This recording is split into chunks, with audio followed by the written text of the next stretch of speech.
जी अस्सलाम वालेकुम एवरीवन। बाकी लोग किधर है? लॉ की क्लास तो आपकी और वक्त से पहले ही खत्म हो गई है ना?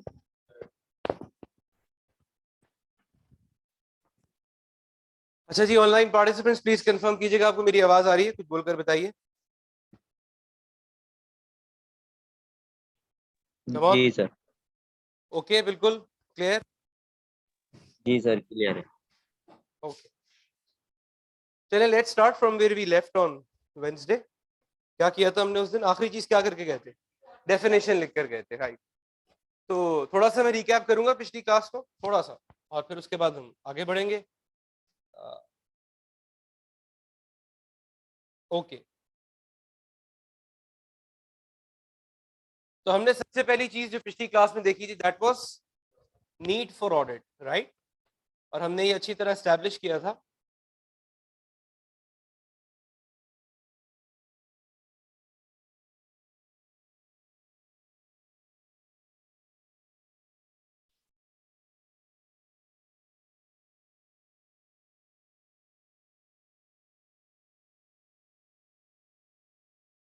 ओके,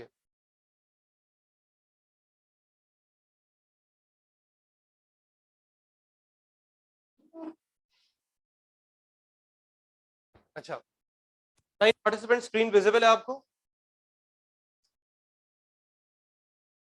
इज द जी screen sir. Visible to all of you? Yes sir, visible. अच्छा, तो हमने बात करी थी why do we need audit. Audit की जरूरत क्या है? हम पहले व्हाई का पार्ट पढ़ेंगे, फिर हम व्हाट पे आएंगे। एक चीज जो हम करने जा रहे हैं, जो हम पढ़ने जा रहे हैं, why is it actually needed. और उसका जो पहला एक हमारा रिस्पॉन्स था वो क्या था?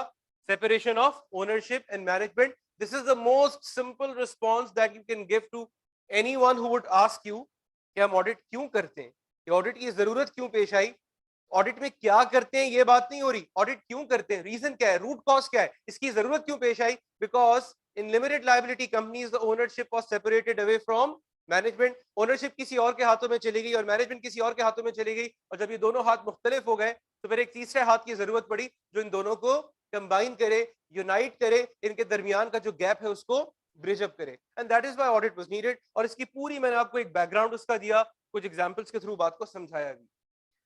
So now what is an audit or an assurance? अब यहाँ पे हम थोड़ा सा अपना स्कोप ब्रॉडन करेंगे। हमने क्या बात करी उस दिन? Every audit is assurance, but every assurance is not audit. फिर हमने कंक्लूड किया audit is a type of assurance. Audit assurance की एक किस्म है जो हम यहाँ पढ़ने बैठे हैं। तो जनरली तो हम assurance पढ़ रहे हैं, बट स्पेसिफिकली हम ऑडिट पढ़ रहे हैं। लेकिन यहाँ थोड़ा सा मैं अपना अब जो स्कोप है वो वाइडन करूंगा और आपसे कहूंगा यहाँ पे अब हम assurance की बात करेंगे।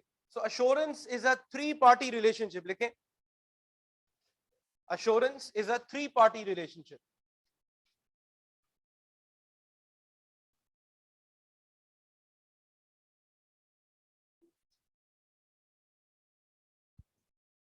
Assurance is a three-party relationship.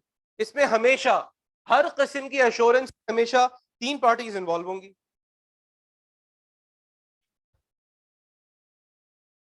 यानी अगर लॉ की टर्मिनोलॉजी में हम बात करें तो इट्स अ ट्राईपार्टाइट अरेंजमेंट। एक ट्रायंगल है, ट्रायंगल के तीन कोने, तो तीनों कोनों पे एक एक शख्स बैठा हुआ है, and this triangle makes up an assurance. वो तीन पार्टीज क्या है? Party number one, party number one management कहूंगा, रिस्पॉन्सिबल पार्टी कहूंगा? नहीं, party number one responsible party, party number two practitioner, party number three intended users. चूंकि मैं assurance की बात कर रहा हूं, मैं कह रहा हूं अश्योरेंस में तीन पार्टीज इंवॉल्व होती हैं। पहली पार्टी रिस्पॉन्सिबल पार्टी, दूसरी पार्टी प्रैक्टिशनर, और तीसरी पार्टी इंटेंडेड यूजर्स। मैंने ये क्यों नहीं कहा आपसे पहली पार्टी मैनेजमेंट, दूसरी पार्टी ऑडिटर्स, तीसरी पार्टी शेयर होल्डर्स? वाई? मैंने कहा assurance is a three party relationship, it's a tripartite arrangement जिसमें तीन लोग हमेशा होंगे। हमेशा एक रिस्पॉन्सिबल पार्टी होगी, हमेशा एक प्रैक्टिशनर होगा, और हमेशा इंटेंडेड यूजर्स होंगे। मैंने ये नाम आपसे दिया ना। व्हाई डिडंट आई से management, auditor and share holders, why? Sir मैं जनरली बात कर रहा हूं अश्योरेंस की, मैं स्पेसिफिकली ऑडिट की बात नहीं कर रहा। ये तीनों अल्फाज इस्तेमाल होंगे जब मैं आपसे पूछूंगा ऑडिट में कौन सी तीन पार्टीज इन्वॉल्व है। अश्योरेंस में तो तीन पार्टीज है ना, हमेशा एक रिस्पॉन्सिबल पार्टी होगी, हमेशा एक प्रैक्टिशनर होगा, हमेशा इंटेंडेड यूजर्स होंगे। अब मैं आपसे पूछूंगा स्पेसिफिकली ऑडिट के अंदर रिस्पॉन्सिबल पार्टी कौन है, आप क्या कहेंगे? मैनेजमेंट। इसका मतलब ऑडिट के अलावा अगर अश्योरेंस की कोई और टाइप भी है, और यकीनन है, तो उसमें रिस्पॉन्सिबल पार्टी कोई और होगी, उसमें प्रैक्टिशनर कोई और होगा, उसमें इंटेंडेड यूजर्स कोई और होंगे। यानी अश्योरेंस के अंदर ये तीन चीजें हैं कि there is going to be a responsible party, there is going to be a practitioner, there is going to be an intended users. अब अश्योरेंस की मुख्तलिफ टाइप में ये तीनों रोल्स मुख्तलिफ लोग टेकअप करेंगे। क्योंकि हम यहाँ ऑडिट पढ़ने के लिए जमा हुए, अब हम ऑडिट के हिसाब से समझेंगे कि चूंकि ऑडिट भी अश्योरेंस की एक टाइप है, तो ऑडिट के अंदर रिस्पॉन्सिबल पार्टी कौन है? मैनेजमेंट। प्रैक्टिशनर कौन है? ऑडिटर। इंटेंडेड यूजर्स कौन है? Share holders. So why are we calling management the responsible party? Not they're liable, they're responsible for the preparation of financial statements. ये मैनेजमेंट की जिम्मेदारी है कि वो फाइनेंशियल स्टेटमेंट्स को प्रिपेयर करेंगे। किसके लिए प्रिपेयर करेंगे? शेयर होल्डर्स के लिए प्रिपेयर करेंगे, ये उनकी जिम्मेदारी है। क्या मैं ऑडिटर से एक्सपेक्ट कर सकता हूं कि वो फाइनेंशियल स्टेटमेंट्स की प्रिपरेशन में पार्टिसिपेट करे? Can I? कैन आई और आई कैन नॉट? यस, बताइए। तो क्या हुआ, चेक कर रहा है? अगर ऑडिटर चेक कर रहा है तो इससे बेहतर क्या है कि वो खुद ही बना ले, हैं?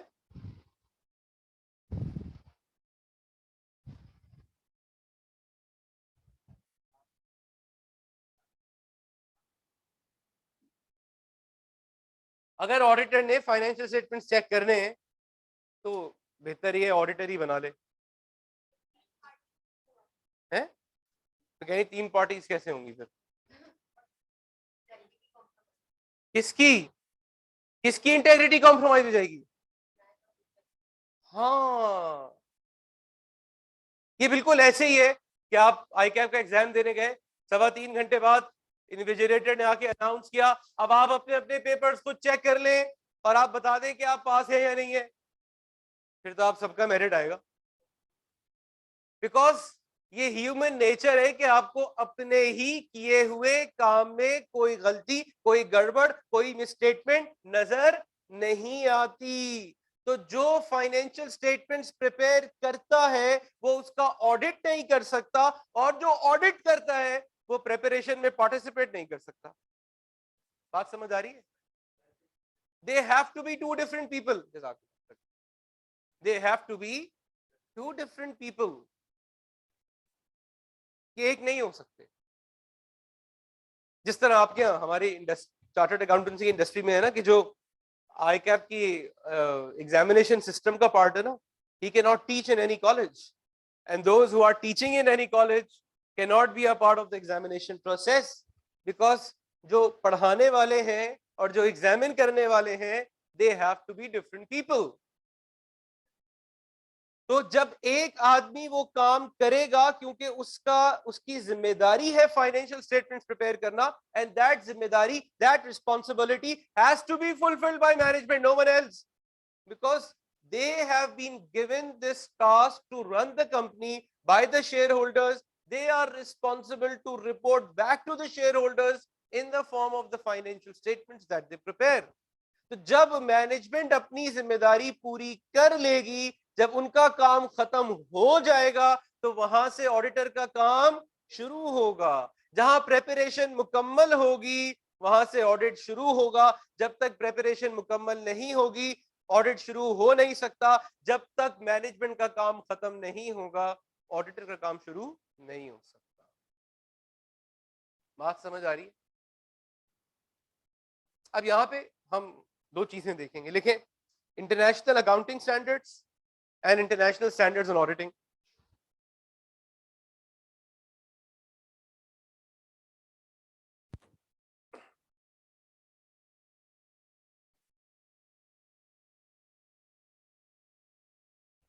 इंटरनेशनल अकाउंटिंग स्टैंडर्ड्स जो कि आपने पढ़े हैं, IAS। अच्छा, जब मैं IAS कह रहा हूं तो IFRS इंप्लाइड है, एक ही चीज है ना, मैं अलग अलग नहीं बोल रहा। When I say international accounting standards IAS, और दूसरा जो अभी आप पढ़ने जा रहे हैं मेरे साथ, international standards on auditing ISA, जिसको आइजास कहते हैं हम।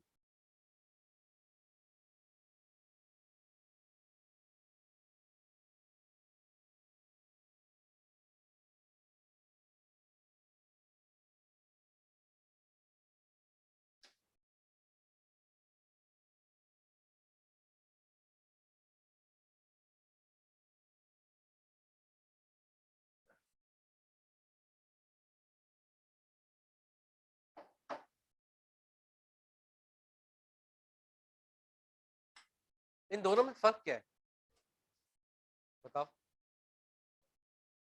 ये तो मुझे भी पता है, दिख रहा है वो तो।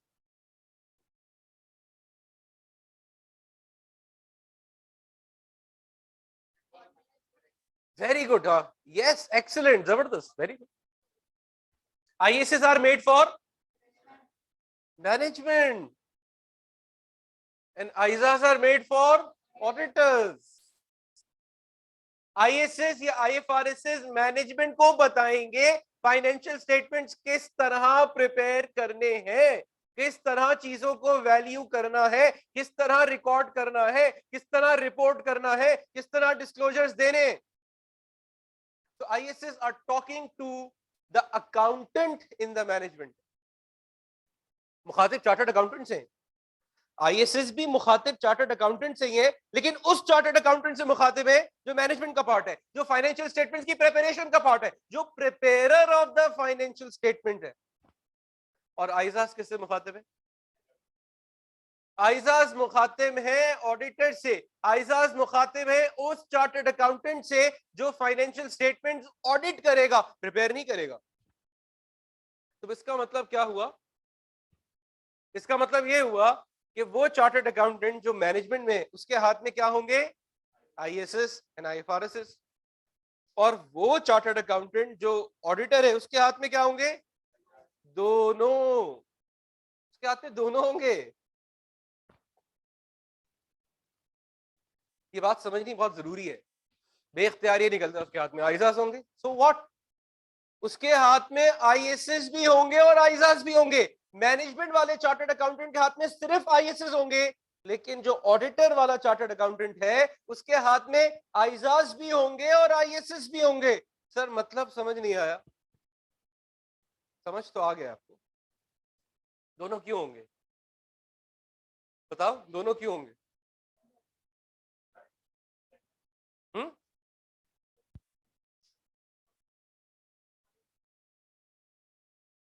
अच्छा, आइजाज मुझे क्या बताते हैं? व्हाट? अभी हमने पढ़े नहीं है। आइजाज एक्चुअली टेल मी कि ऑडिट कैसे होगा। आइजाज टेल मी ऑडिट कैसे करोगे। तो ऑडिटर को ISS क्यों चाहिए सर?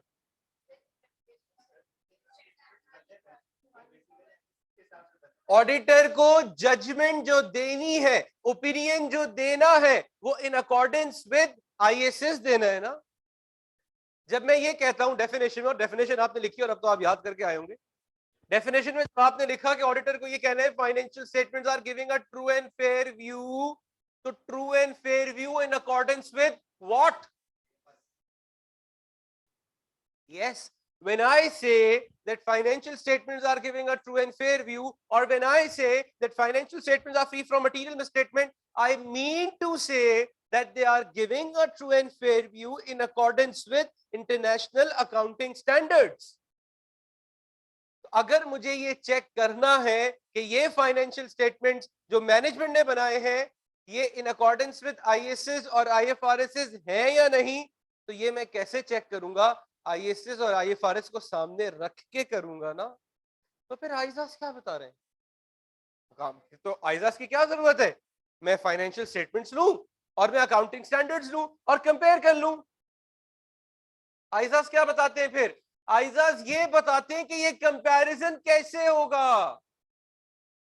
इसका तरीक़ेकार क्या होगा, इसकी मेथडोलॉजी क्या होगी, इसकी स्ट्रेटजी क्या होगी, इसका प्रोसीजर क्या होगा। समझ आ रही है बात? तो ISAs are not telling me, ISAs are not telling me कि फाइनेंशियल स्टेटमेंट्स के अंदर क्या क्या होना चाहिए। मेरी ये बात बहुत गौर से समझिएगा, ये बात समझ में नहीं आई तो ये सब्जेक्ट आपने अभी से फेल कर दिया।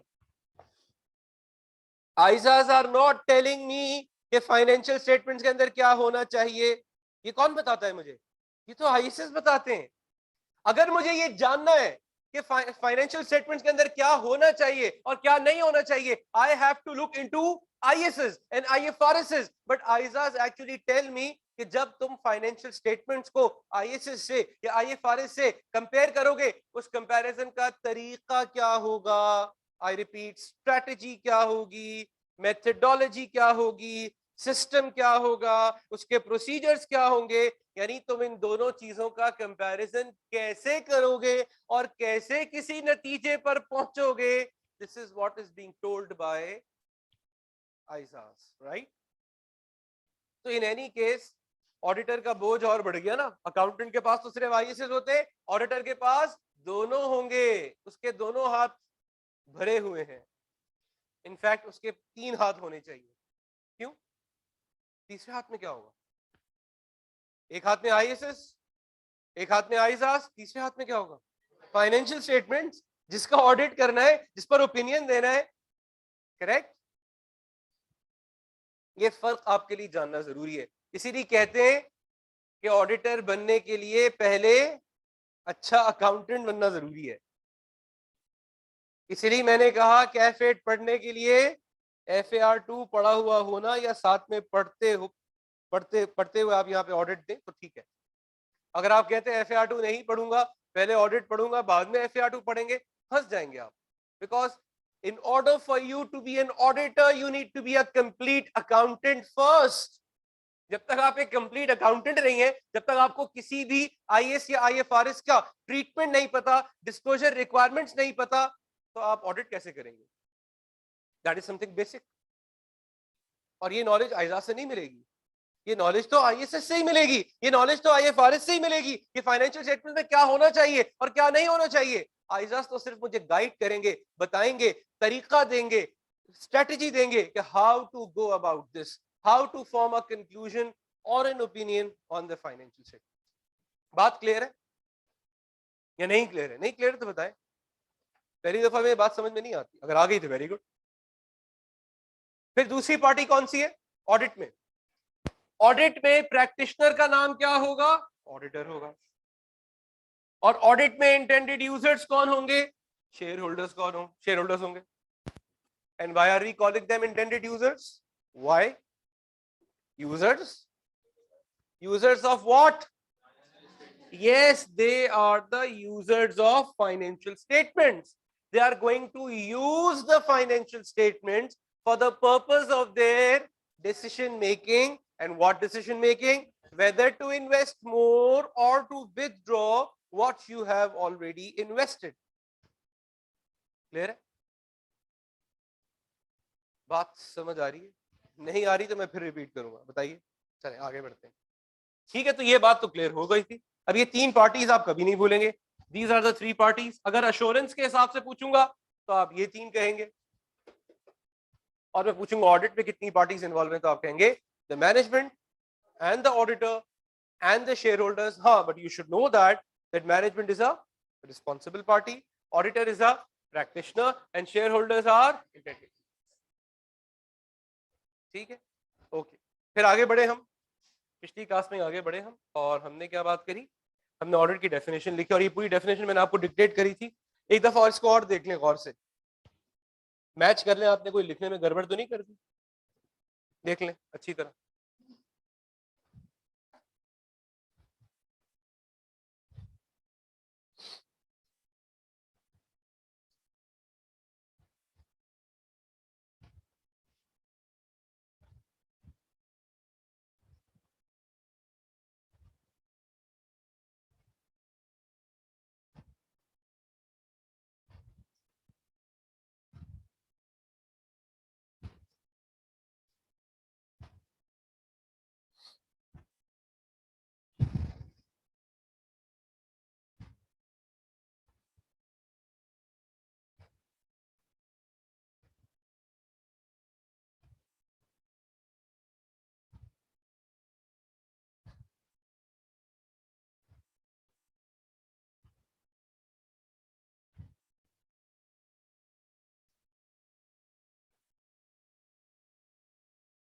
ठीक है, यही लिखी थी। इसको हमने तोड़ तोड़ के भी पढ़ा था अगर आपको याद हो। ऑडिट क्या है? नहीं, ऑडिट क्या है? एग्जामिनेशन है। फोकस करें, सवाल क्या है? ऑडिट क्या है? एग्जामिनेशन। कैसा एग्जामिनेशन है? इंडिपेंडेंट। यानी ये उस एग्जामिनेशन की क्वालिटी है, उसका कैरेक्टरिस्टिक है कि वो इंडिपेंडेंट है, बगैर किसी दबाव के, बगैर किसी प्रेशर के, बगैर किसी फेवरेटिज्म के, बगैर किसी बायस के। सो ऑडिट क्या है? एग्जामिनेशन है। कैसा एग्जामिनेशन है? इंडिपेंडेंट एग्जामिनेशन है। ये उसकी क्वालिटी है, कोई मामूली एग्जामिनेशन नहीं है। किस चीज का एग्जामिनेशन है? फाइनेंशियल स्टेटमेंट्स का। क्यों है ये examination? To give an opinion. किस चीज पर? जिसको एग्जामिन किया है, मतलब फाइनेंशियल स्टेटमेंट्स। क्या opinion? either I would say that financial statements are giving a true and fair view, or I would say they are free from material misstatement. फिलहाल मैंने आपसे कहा फिलहाल ये दोनों बातें आपके लिए एक है। Is that okay? चल, तो यहां तक थोड़ी सी पिछली क्लास हमारी रिकैप हो गई। अब आगे बढ़ते हैं। और अच्छा, इससे पहले कि मैं आगे बढ़ूं, थोड़ा सा और इस डेफिनेशन में एक की पॉइंट है जिसको हम देख लें। ट्रू एंड फेयर व्यू का मैंने आपको मतलब बताया। क्या ट्रू एंड फेयर व्यू का क्या मतलब है? True and fair. अच्छा, एक मिसाल दे रहा हूं आपको। एक फाइनेंशियल स्टेटमेंट्स आए और उन फाइनेंशियल स्टेटमेंट्स में 10 मिलियन का लॉस आ रहा है, 1 करोड़ रुपए का। फाइनेंशियल स्टेटमेंट्स आए मैनेजमेंट की तरफ से, उसमें 1 करोड़ रुपए का लॉस है, annual loss. Can the auditor say that financial statements are giving a true and fair view? No. जब तक नहीं, मैं अज्यूम कर रहा हूं ये वाकई लॉस हुआ है। ये मिसकंसेप्शन दिमाग से निकालना है। हाँ, अगर मटेरियल है वो तो खैर एक बात की बात है। अगर मैनेजमेंट ने फाइनेंशियल स्टेटमेंट्स में लॉस रिपोर्ट किया है और वो लॉस रियल लॉस है, तो वाकईतन हुआ है लॉस, तो क्या मैं फाइनेंशियल स्टेटमेंट्स पर दी जाने वाली रिपोर्ट में ये लिख सकता हूं they are giving a true and fair view? Are you sure? Financial statements containing a loss, financial statements not showing a good position, financial statements not showing a good performance, financial statements showing that company is being run pathetically, can I say that these financial statements give a true and fair view?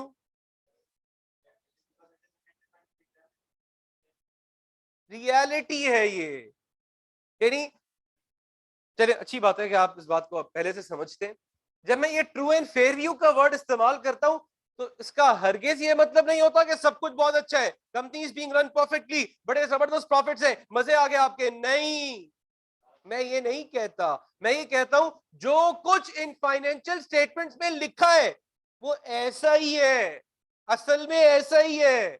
अब वो अच्छा है या बुरा, ये तो आप जाने, आपकी कंपनी है, आपकी मैनेजमेंट है, आपको पता होना चाहिए। प्रॉफिट है तो क्यों है, लॉस है तो क्यों है। मैं तो सिर्फ आप तक इंफॉर्मेशन पहुंचा रहा हूं कि वो इंफॉर्मेशन जो आपकी मैनेजमेंट ने आप तक पहुंचाई है वो करेक्ट है, वो ट्रू है, वो हकीकत पर मबनी है, उसमें कुछ छुपाया नहीं गया है। अब जो है वो आपके सामने है। It may be good, it may not be good, it may be favourable, it may not be favourable. So my opinion is not about favorable or unfavorable results.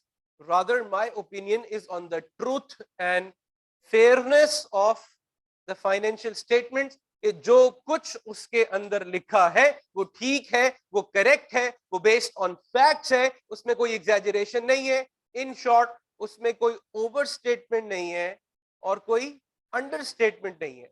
तो इसीलिए जब हम कहते हैं ना financial statement are free from material misstatement, तो misstatement includes both, right? Misstatement का क्या मतलब है? ना तो चीजें ओवरस्टेटेड है, ना चीजें अंडरस्टेटेड है। जितनी है उतनी ही बताई है, ना जरूरत से ज्यादा बताया है, ना कुछ छुपाया है। जितनी है उतनी ही बताई है। So if I ask you define a misstatement, what would you say? लिखें, what is a misstatement? आप इस स्टेटमेंट को डिफाइन कैसे करेंगे?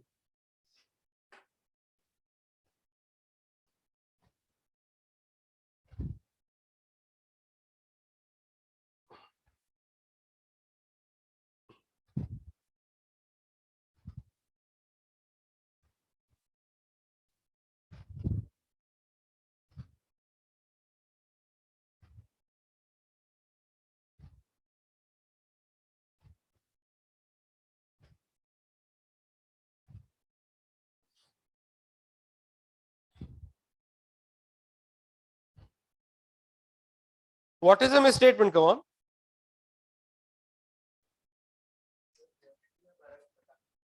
अरे मैं कह रहा हूं what is a miss statement? What is a miss statement? ये तुम्हारा ये क्या क्या किस चीज पे लिख रहे हो? ये दिखाना है।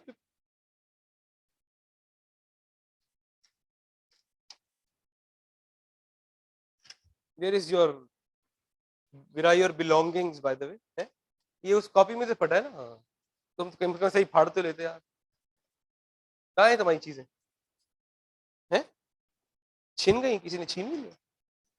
फिर ऐसे ही आ गए उठ के? लेकिन ये नहीं करें प्लीज, बड़ी कीमती बातें हो रही हैं। अगली 2-3 क्लासेस में ना मैं आपको पूरा ऑडिट पढ़ा दूंगा, फिर तो सिर्फ डिटेल्स देख रहे होंगे। पूरा ऑडिट पढ़ रहे हैं, हम पूरी पिक्चर, बिग पिक्चर देख रहे हैं। तो ये टुकड़ों में ना लिखें, टुकड़े फिर टुकड़े ही रह जाएंगे। What is a miss statement? हाँ हाँ, मिसलीडिंग। मिस स्टेटमेंट का उर्दू उर्दू तर्जुमा क्या होगा? गलती। अच्छा, गलती। गलत गलती जब बयानी। हम कहते हैं तो गलती से हमारी मुराद होती है अनइंटेंशनल, राइट? मुझसे गलती हो गई, हम अज्यूम करते हैं। अच्छा, हम अज्यूम, वैसे ऐसा होता नहीं है, कुछ लोगों से जानबूझ के भी गलती होती है। बट जब कोई मुझसे कहता है ना गलती हो गई, तो हमें लगता है अनजाने में हो गई, अनइंटेंशनली हो गई। ये उर्दू जबान की लिमिटेशन है। But when I would say miss statement, that may be intentional और इट मे बी अनइंटेंशनल। हो सकता है मैनेजमेंट ने जानबूझकर किसी चीज को ओवरस्टेट किया हो या अंडरस्टेट किया हो, या हो सकता है गलती से ओवरस्टेट हो गई हो या अंडरस्टेट हो गई हो, या हो सकता है उनको पॉलिसी, अकाउंटिंग पॉलिसी समझ ना आई हो, अकाउंटिंग स्टैंडर्ड समझ ना आया हो, और उन्होंने गलती से इसको ओवरस्टेट कर दिया या अंडरस्टेट कर दिया। और कभी ये भी हो सकता है उनको समझ में तो सब आया है, लेकिन जानबूझकर बढ़ाया या घटाया। तो अगर आप मिस स्टेटमेंट को उर्दू में ट्रांसलेट करते हैं गलती, तो उसका एक एस्पेक्ट मत लीजिएगा। गलती को आपको अज्यूम करना होगा, मिस स्टेटमेंट को आपको अज्यूम करना होगा। It may be intentional, it may be unintentional. Miss statement है, डेविएट कर रही है नॉर्मल से, ऊपर की तरफ या नीचे की तरफ। आसान अल्फाज में मिस स्टेटमेंट को लिखने का और समझने का क्या तरीका लिखें? What is a miss statement? Miss statement is the difference between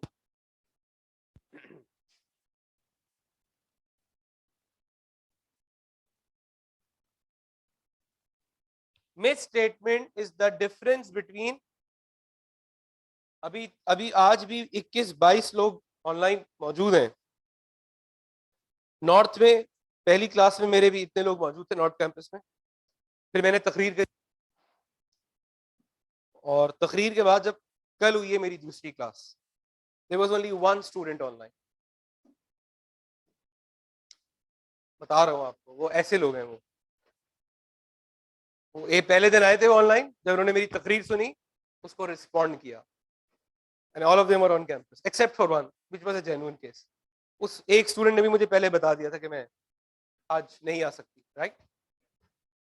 तो इसका मतलब पीसीएचएस वालों के लिए कुछ और सोचना पड़ेगा, क्योंकि ये बड़े लोग हैं। यहाँ ज्यादा जुनूनी तकरीर थी, लेकिन यहाँ के लोग डिफरेंट है ना। यहाँ के लोग मुख्तलिफ हैं, बड़े लोग हैं, नखरे वाले लोग हैं, एटीट्यूड वाले लोग हैं। तो वही करेंगे जो उनको करना है। चले ठीक है, तो I need to deal with you accordingly. मैं आप लोगों को तो नहीं सुना रहा, उनको सुना रहा। आप लोग तो आए। Miss statement is the difference between what is reported. Misstatement is the difference between what is reported and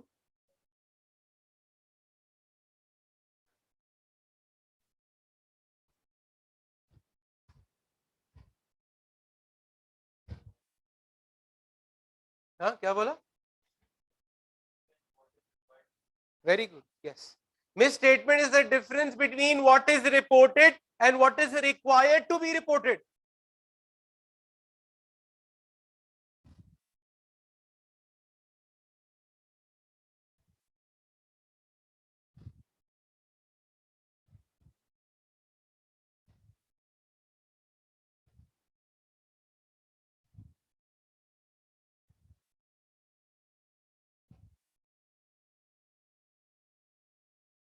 Misstatement is the difference between what is reported and what is required to be reported.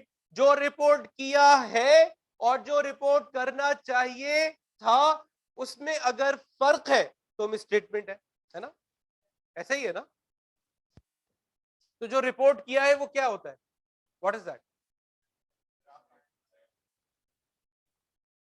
हम जब कह रहे हैं misstatement is the difference between what is reported and what is required to be reported, तो required क्या है? चलिए पहले रिक्वायर्ड बता दें। रिक्वायर्ड क्या है? What is required? Come on, अभी बताया आपको।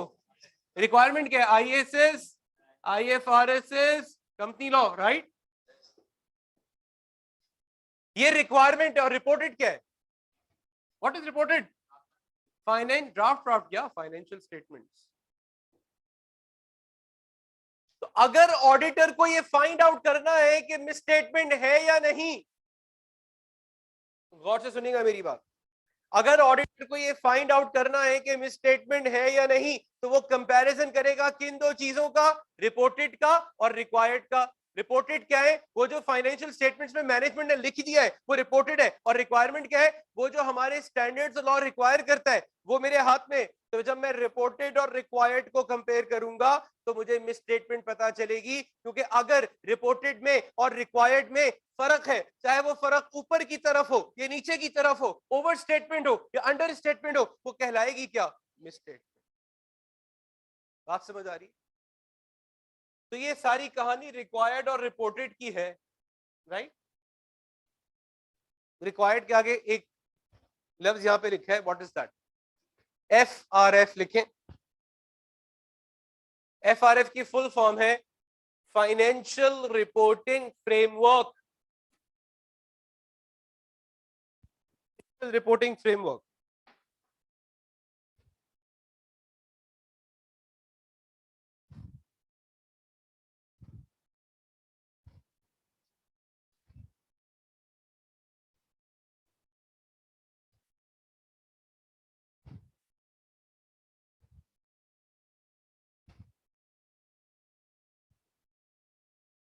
Financial reporting framework.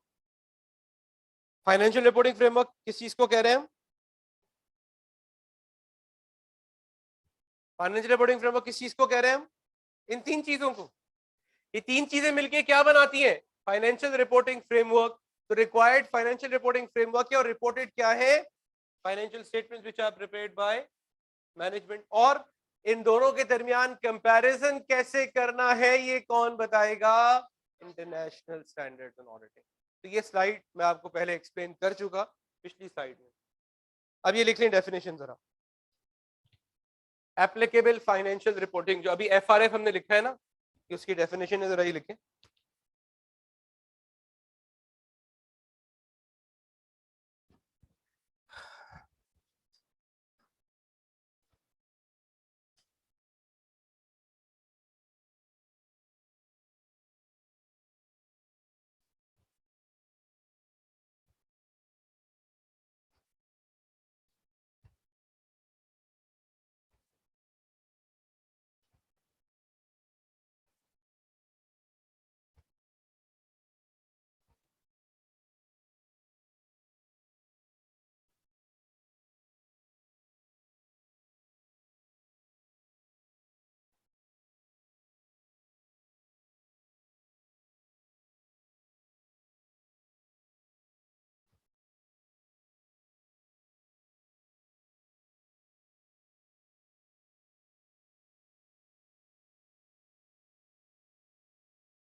ठीक है, क्या है? What is an applicable financial reporting framework?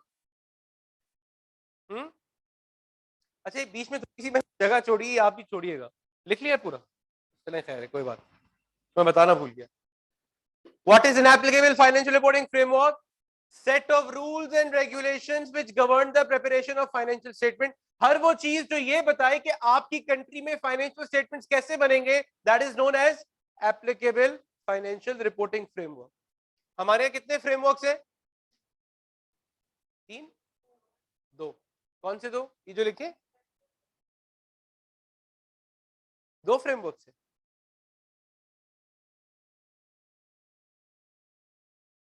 नाम क्या है तुम्हारा? है 3 लग रहे हैं।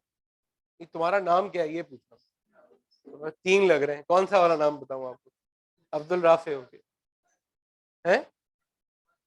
अच्छा, मेरा सवाल सुना नहीं, आप बताओ। Yes, Abdul Rafe. You think 3 frameworks, मतलब तुम शायद इस तरह काउंट कर रहे हो 1, 2 एंड 3, राइट? बट इसको तो मैंने कहा ना, दिस इज 1, राइट? कि थोड़े दिनों बाद आप देखेंगे IAS है ही नहीं, IFRS ही होंगे सारे, बिकॉज इट्स अ ट्रांजिशन। तो अकाउंटिंग स्टैंडर्ड्स है ना ये, अकाउंटिंग एंड रिपोर्टिंग स्टैंडर्ड्स। आप बताओ कितने? अब 2 हो गए। कितने फ्रेमवर्क है हमारे? 3 तो नहीं है, 2 पे आ गए हम। 2 फ्रेमवर्क है। कोई और, किसी का और का कोई और व्यू? एक ही फ्रेमवर्क है।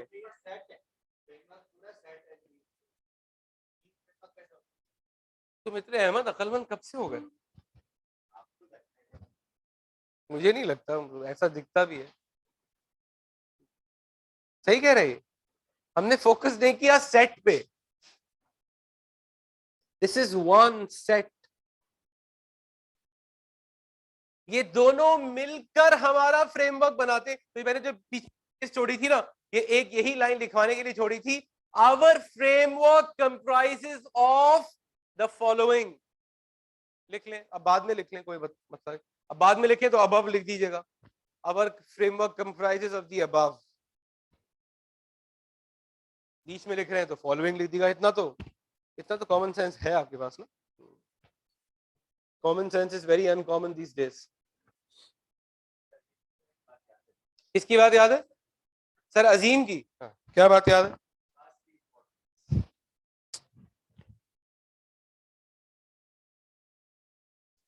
चलो, तुम्हें कुछ तो याद है। नहीं, मैं वो नहीं पूछा मैंने। तुम कभी क्लास से बाहर नहीं निकले क्या सर? अजीम की क्लास में एक क्लास में भी बाहर नहीं गए, तभी तो याद है। ओके, 1 घंटे में मैंने किसको? बात समझ आ रही है? हमारी जुरिस्डिक्शन में, हमारी कंट्री में there is only 1 framework and our framework comprises of these 2 components. हमारे फ्रेमवर्क के ये 2 कंपोनेंट्स हैं, ये 2 हिस्से हैं, ये दोनों मिलकर हमारा फ्रेमवर्क बनाते हैं। यानी हमारी जुरिस्डिक्शन में बनने वाले financial statements at the same time दोनों को पूरा करते हैं। हमारे यहां बनने वाले फाइनेंशियल स्टेटमेंट्स इंटरनेशनल स्टैंडर्ड्स को भी पूरा करते हैं और हमारे लोकल लॉ को भी पूरा करते हैं एट द सेम टाइम। और अगर कभी दोनों में कोई कॉन्फ्लिक्ट आता है, what would prevail? The local law would prevail definitely. अब तो कॉन्फ्लिक्ट आता नहीं है, अगर आएगा तो ये प्रिवेल करेगा। लेकिन हम ये दावा कर सकते हैं, हम ये क्लेम कर सकते हैं कि हमारी कंट्री में बनने वाले फाइनेंशियल स्टेटमेंट्स इंटरनेशनली भी उतने ही अच्छे हैं जितने लोकली अच्छे हैं। अगर कोई इंटरनेशनल कम्युनिटी उसको देखना चाहे तो वो fully compliant with international standards है, और अगर कोई लोकल यूजर उसको देखना चाहे तो they are fully compliant with our local law.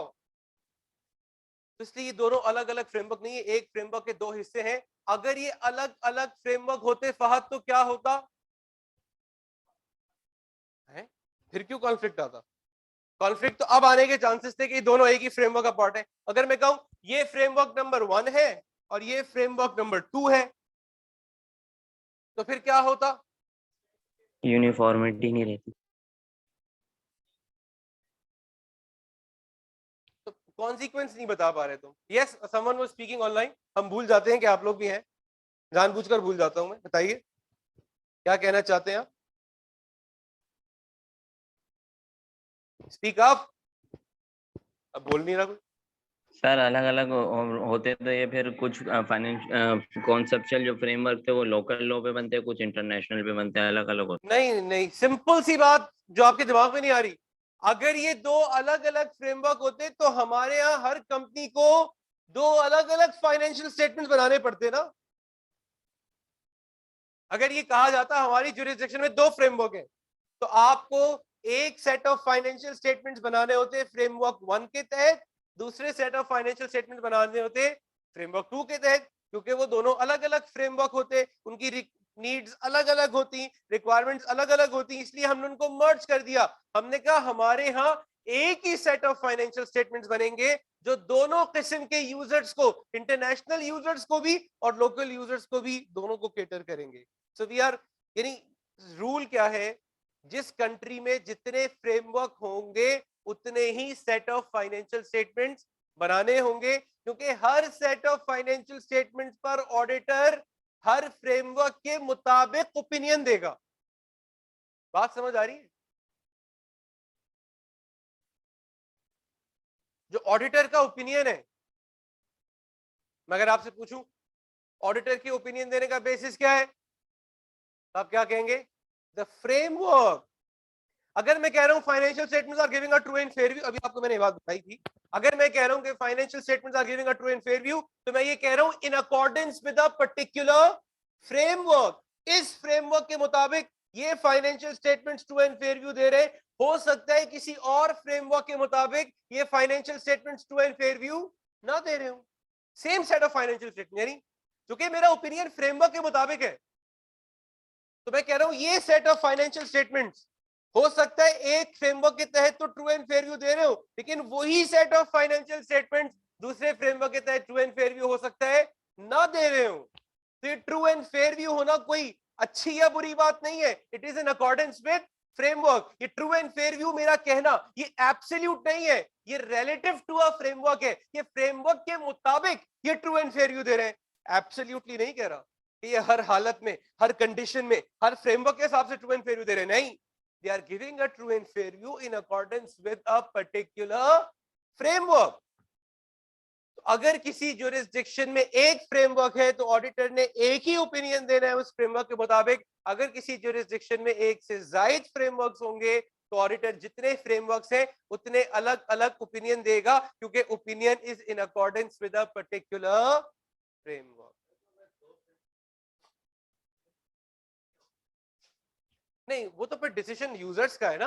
जो इंटरनेशनल यूजर्स होंगे वो इस वाले फ्रेमवर्क पे फोकस करेंगे, जो लोकल यूजर्स होंगे वो इस पे फोकस करेंगे। यानी दो सेट ऑफ फाइनेंशियल स्टेटमेंट्स बनेंगे, ये लोग अपने मतलब वाला सेट देखेंगे, ये अपने मतलब वाला सेट देखेंगे। अभी दोनों का काम एक में हो रहा है। And you would be glad to know कि Pakistan is one of the very few countries, बहुत बहुत कम ऐसी कंट्रीज हैं जहां पर बनने वाले financial statements at the same time local requirements को भी और इंटरनेशनल रिक्वायरमेंट्स को भी पूरा करते हैं। And you would be glad to know once again that Pakistan is one of the very few countries जहां पर आईएसएस और आईएफआरएस फुल्ली एप्लीकेबल है। Very few countries. तो कुछ अच्छी बातें भी हमारे मुल्क के बारे में जो सुनने को कम मिलती हैं है? No, definitely not. सॉरी, हाँ यस, यूएस के अपने स्टैंडर्ड्स हैं, इंडिया के अपने स्टैंडर्ड्स हैं, हम इंटरनेशनल स्टैंडर्ड्स फॉलो करते हैं। हो गया अब, it's almost, yes, they are going towards that. अच्छा, वापस मैं जाऊंगा डेफिनेशन पे। डेफिनेशन बड़ी इंपॉर्टेंट है, इसी को तो खोल के रखना है डेफिनेशन को। तो हमने डेफिनेशन में जो जो पढ़ते रहे ना वो टिक करते रहे। हमने क्या पढ़ लिया ताकि समझ में आए कि मिस स्टेटमेंट है क्या। Misstatement is the difference between what is reported and what is required to be. Required क्या है पता चल गया, रिपोर्टेड क्या है पता चल गया, आइजाज क्या बताते हैं पता चल गया। अब हम शुरू में आते हैं और हम फोकस करेंगे इस वर्ड के ऊपर, इंडिपेंडेंट। डेफिनेशन का आगाज तो यहीं से हो रहा है ना। ऑडिट क्या है? एग्जामिनेशन है। कैसा एग्जामिनेशन है? इंडिपेंडेंट एग्जामिनेशन है। इंडिपेंडेंट का मतलब क्या है? आजाद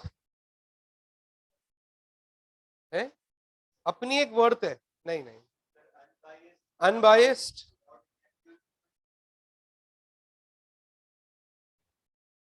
किताबी बातें नहीं करो, लोकल जबान में बताओ इंडिपेंडेंट का मतलब क्या है।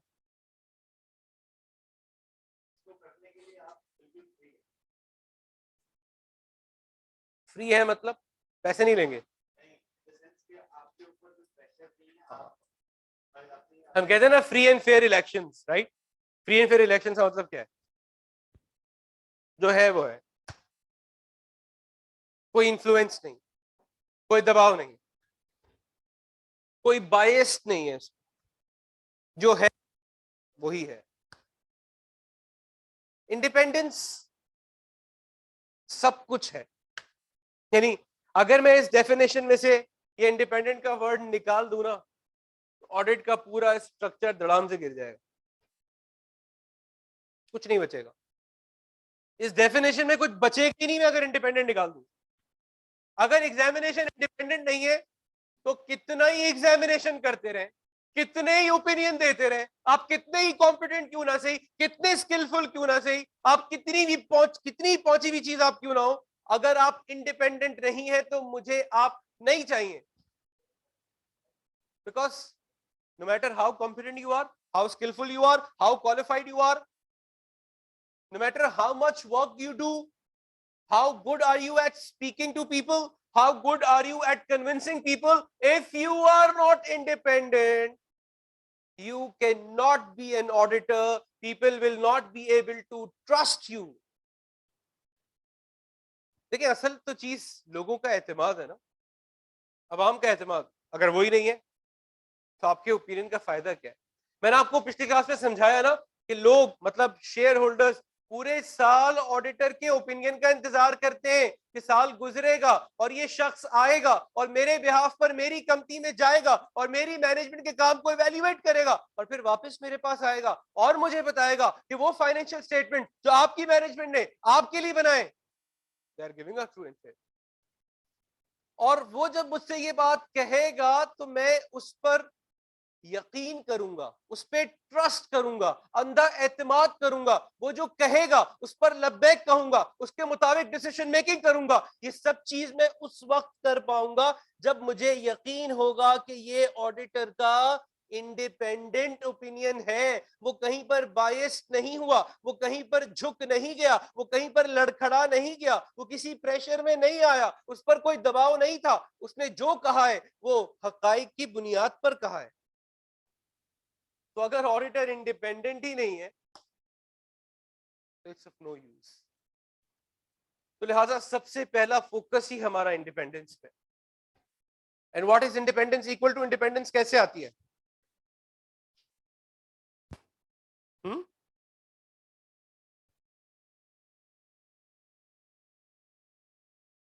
बताइए।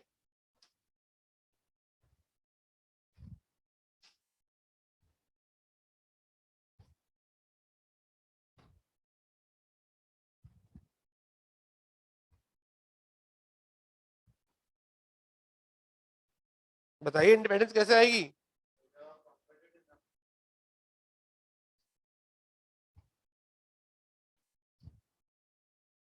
कॉम्पिटेंट हो तो आप इंडिपेंडेंट है। इंडिपेंडेंस कैसे? अच्छा भाई देखिए, इंडिपेंडेंस हैज टू टाइप्स। देखिए पहले पता तो इंडिपेंडेंस की टाइप्स कितनी है। Independence has two types. अगर भाई इन सबने फॉर्म भर दिए, किसी ने नहीं भरा? इसका मतलब ये लोग अभी सोच रहे हैं। पोर्टल बंद हो गए इनके? तो फिर ये जब ये फिजिकल आ रहा है, अब समझ आया मुझे। इसका मतलब मैं एज्यूम करूंगा जो ऑनलाइन लोग बैठे हैं उन सबके पोर्टल एक्टिव है। अच्छा अभी तो लिंक शेयर हो रहा है तो इसलिए आप इन एनी केस आ सकते हैं। नेक्स्ट वीक से आपके गिर जो है घेरा तंग हो जाएगा। नेक्स्ट वीक तक तो आप लोग डिसाइड कर ही लेंगे इंशाल्लाह, है?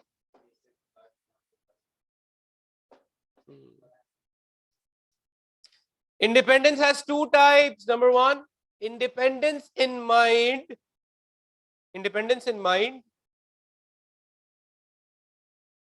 Independence in mind and independence in appearance.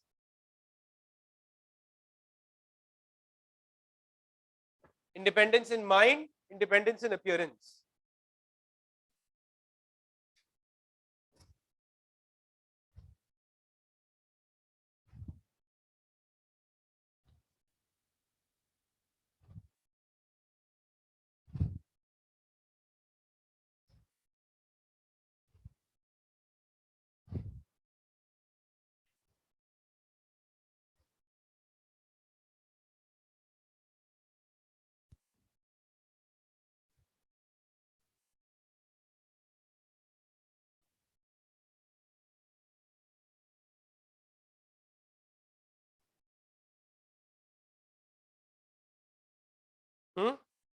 Independence in mind, independence in appearance मतलब कोई तो बताए इसका मतलब। When you are separate from management, हाँ, बोलो बोलो बोलो। अब मैनेजमेंट से अलहदा हो आप। नहीं, मैं तो ये इंडिपेंडेंस की अब टाइप पूछ रहा हूँ ना गौरव।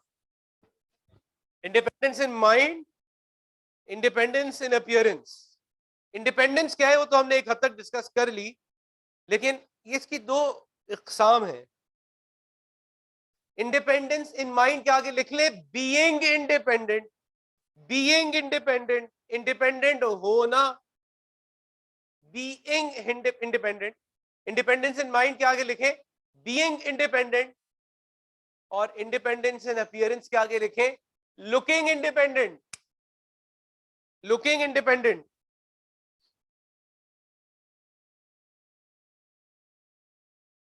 मतलब ये इंडिपेंडेंट कहलाए जाने के लिए आपका इंडिपेंडेंट होना भी जरूरी है और दिखना भी जरूरी है, तब तो आप इंडिपेंडेंट है।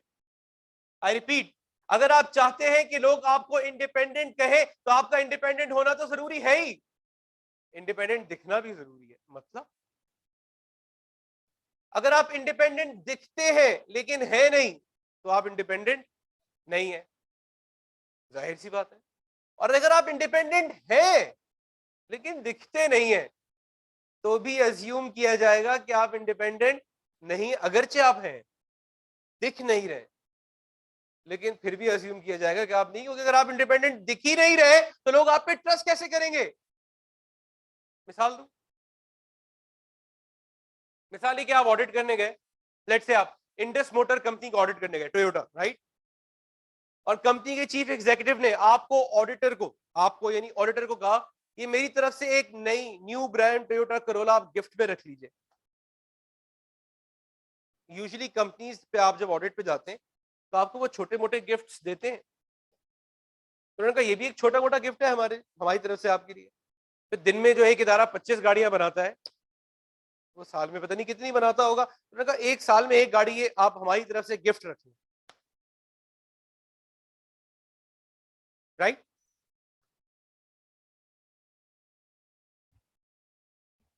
एक और मिलेगा है?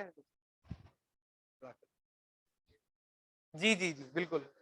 हाँ, फॉर्म भरा नहीं है अभी, चाय चाहिए है? फॉर्म भरा नहीं है? हाँ, चाय ही पी के जाएंगे, आए तो आप चाय तो पिलाएं। और जगह तो पता, और जगह तो लोग पता नहीं क्या क्या पिलाते खिलाते हैं, आप चाय भी नहीं पिला सकते, कैसे लोग हैं? अच्छा बस अहमद, थैंक यू। अभी टॉपिक पे आते हैं। गरीब है हम बहुत, क्या करें बेचारे। ठीक है, अच्छा सुनना है, मेरी बात अभी ब्रेक नहीं करो, मोमेंटो टूट जाएगा। बताइए, तो उसने मुझे गाड़ी दी, क्या मैं गाड़ी रख लूं एज एन ऑडिटर? क्यों, छोटा मोटा गिफ्ट है, नॉर्मल पर्सन के हिसाब से छोटा मोटा गिफ्ट नहीं है ना। अच्छा मैं कहता हूं यार मैं गाड़ी रख लूं, मैं रख लेता हूं गाड़ी, लेकिन इस गाड़ी की वजह से मैं अपने काम पे कोई इफेक्ट लेके नहीं आऊंगा। मतलब मैं बहुत ढीठ हूं, मैं कहूं मैं गाड़ी भी रख लूंगा और अगर ओपिनियन गलत देना हुआ मैं वो भी दूंगा। I am so strong that I will not let the acceptance of this car affect my opinion.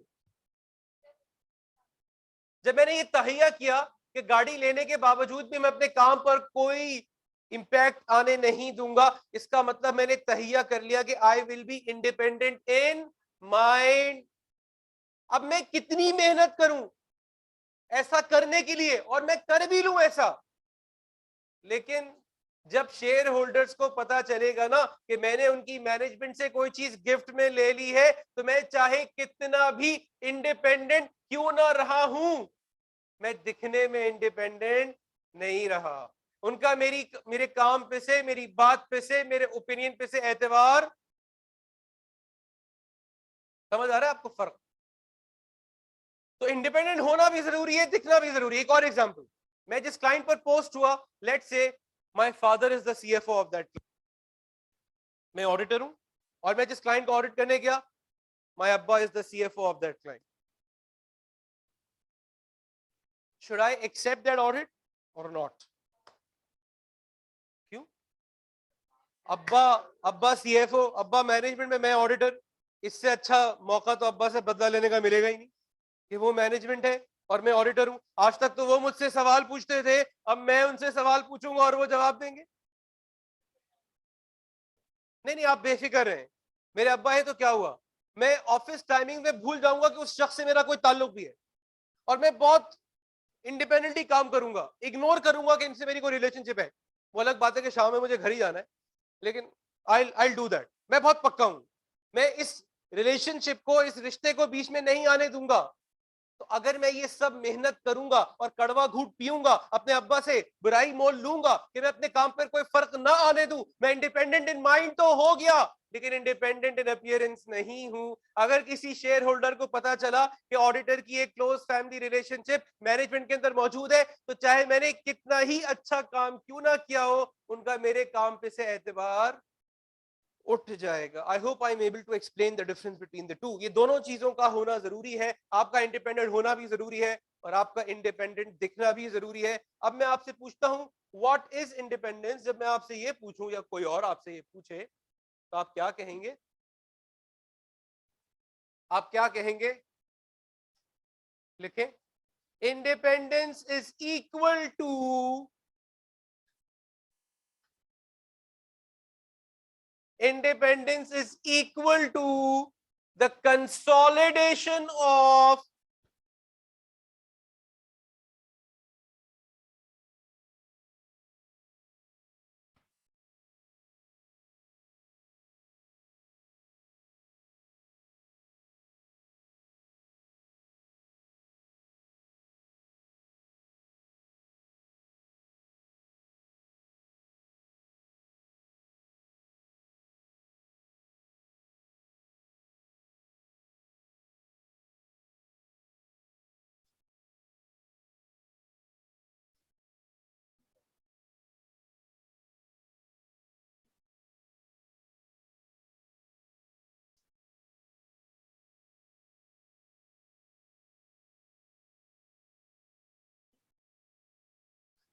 independence is equal to the consolidation of 5 fundamental ethical principles.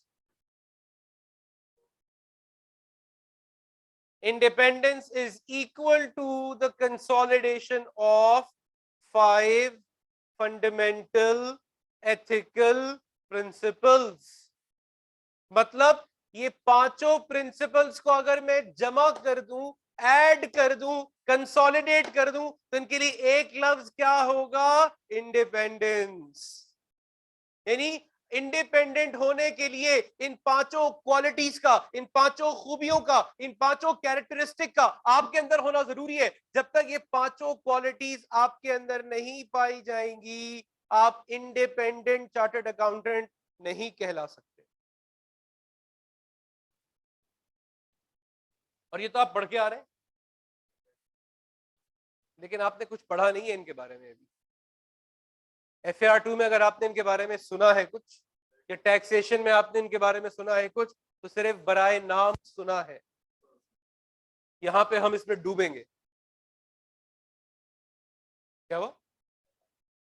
SR1 में भी पढ़ा था, MFA में भी पढ़ा, लेकिन सिर्फ सुना है आपने, डूबे नहीं है अभी आप। क्योंकि यहाँ पे ऑडिट में इनका वेटेज 15 से 20 नंबर का है पेपर में। 8 नंबर भी ऑप्शनल है, कभी आते हैं कभी नहीं आते। अच्छा, एक ऐसी सवाल मैं आपसे पूछ रहा हूँ, ऐसी SAR2 में बहुत डिटेल में आपको ये नहीं पढ़ाएगा, लेकिन यहाँ बहुत डिटेल में पढ़ाऊंगा मैं इस पे मैं हमारे 12-15 घंटे लगते हैं एथिक्स पे। Why is that?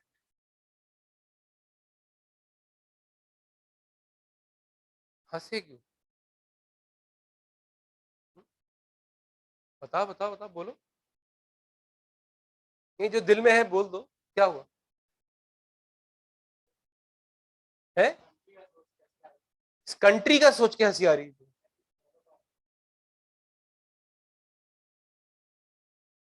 आज ये वाकया जो अभी हुआ है ना, अभी अभी जो हुआ है, ये मेरे साथ 14 साल बाद हुआ है।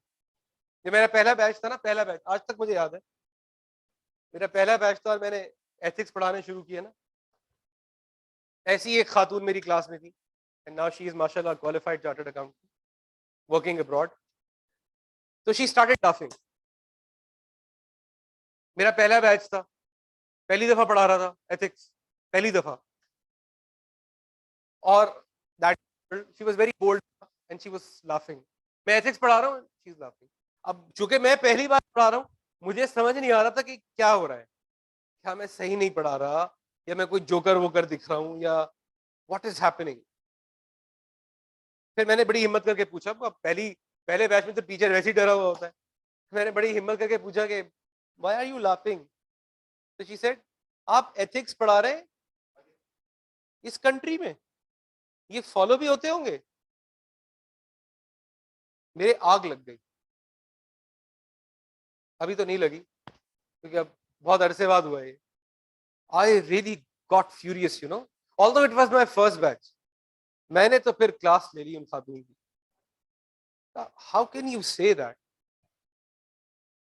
आपको लगता है कि आपकी कंट्री कोई इंतहाई बेकार किस्म की है? हम एज ए नेशन बहुत मायूस लोग हो गए हैं। But there are certain very good things about your country.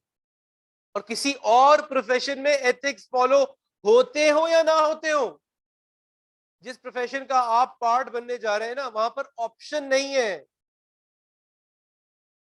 जो मैं यहाँ पे आपको पढ़ा रहा हूं ना, अगले 6 महीने में आप अपनी आंखों से बनफ्से नफीस ये सब होता हुआ देखेंगे। फिर तुम्हें याद आएगा तो मजे थे। कौन सी बात याद है?